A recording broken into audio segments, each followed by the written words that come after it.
Seth Rollins left Raw this week in handcuffs, and while I'm loving the feud with Paul Heyman, I'm not really sure where they're going with this. See, the original plan was for Braun Breaker versus Seth Rollins at WrestleMania, because Braun was kind of the main guy who threw Seth out of the division, but he may not be back in time. There's a lot of reports that he may be back in time, that he started training again, but if that doesn't happen, I don't know who Seth Rollins goes against. They kind of teased this whole Seth Rollins and Brock Lesnar thing, but of course Lesnar is now going against Femi, so I'm not really sure what that leaves for Seth Rollins. I think one guy that could work, and you honestly really need him on WrestleMania, would be Gunther. There's not a lot of story there, but Gunther is still one of the biggest heels in the business in my opinion. He just retired Cena and AJ Styles. He kind of fits that Brock Lesnar arc because Lesnar beat the streak and then went on to win the title. You can kind of do that with Gunther, but you need to do something with him at WrestleMania. So maybe him versus Rollins, two former world champions. You have a little bit of a story there, it could work. And of course, you could still have him go against someone in the division. I doubt it would be Austin Theory. So Logan Paul does fit the bill, though we've already seen it, and it doesn't really intrigue me much. One thing they could do,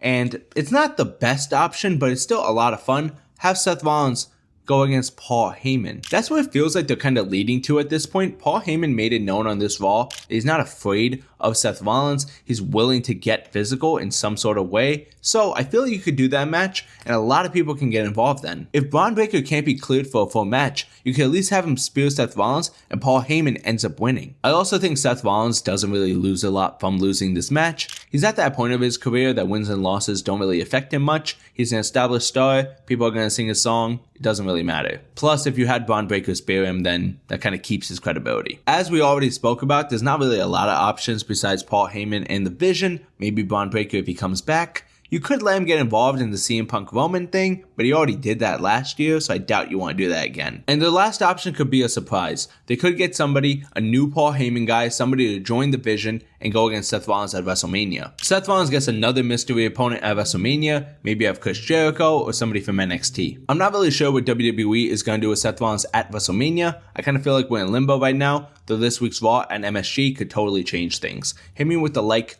follow, subscribe if you guys want to see more. This has been Luxury of Curtain Call Wrestling. Peace.